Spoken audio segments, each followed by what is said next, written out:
Ang It's Showtime nanalo sa ratings kumpara sa Itbulaga. Alamin ang buong detalye.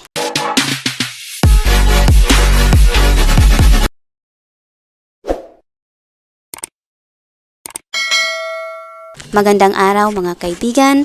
Welcome back to our YouTube channel, Be Truth. Pinag-uusapan ng OG Diaz Showbiz Update ang mga noontime shows gaya ng It's Showtime at ng Itbulaga. Ibinahagi ng Showbiz Insider na si OG Diaz kasama sina Mama Loy at Tita Jegs. Dahil nga sa kakaumpisa ng It's Showtime sa GMA, napag-usapan nila ang opening nito. Ayon sa kanila, bonggang-bongga di umano ang kanilang opening sa It's Showtime na 28 minutes at lahat na host ay talagang may partisipasyon dito. Bonggang pole dance ni Kim Chiu, bonggang introduction ni na Vice Ganda at mensahe nito.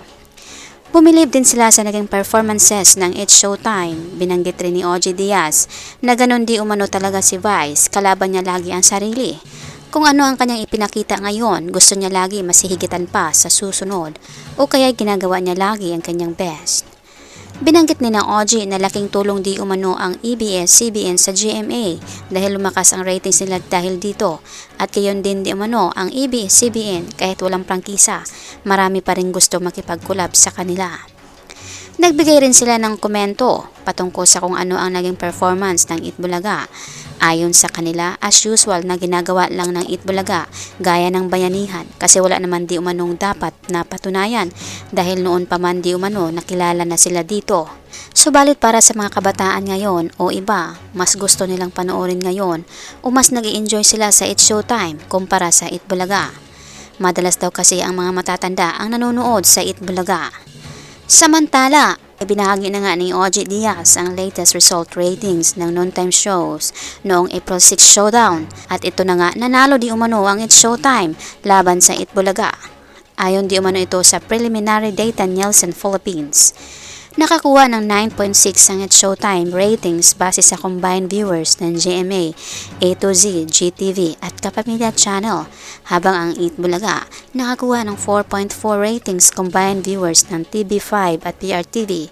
Ito ay ayon sa The Professional Heckler. Ito rin ang peak concurrent viewers ng It's Showtime at nagtrending sa SOCMED ang It's Showtime at ang kanilang segments dito katulad ng paghahanap ni Lassie na yun pala siya yung mami ng katabi ni MC. Pag-guest ni Michelle D sa Especially For You at ang young searcher na si Oliver at ang prod number ni Vice Ganda at spills nito at marami pang iba. Habang ang Itbulaga ay nagtrending di umano ang paglabas ni Andres Mulak na itinukso kay Raisa May. Abangan na lang di umano ang susunod na showdown ng mga noontime shows.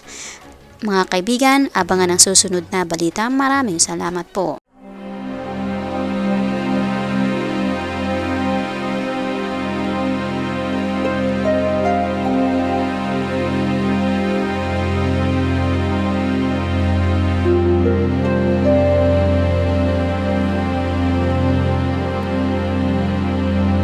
By the way mga kaibigan, mag-shoutout na naman po tayo sa mga latest or newest comment ng aming minamahal na viewers. Malakas ang shoutout po kina Marie May Padilla. Malakas ang shoutout kay Zenaida Santillan. Malakas ang shoutout kay Cristita Montemayor. Malakas ang shoutout kay Mariam Yusuf. Malakas ang shoutout kay Josefina Jones. At malakas ang shoutout kay Eleanor Sarangaya.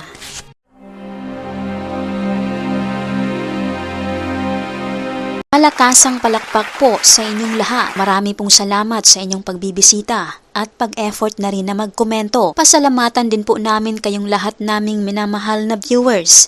Nag-comment man po kayo o hindi, na-appreciate po namin ang inyong pagbibisita. Taos puso po naming pinapasalamatan ang inyong ibinahaging oras upang mabisita ang aming munting channel.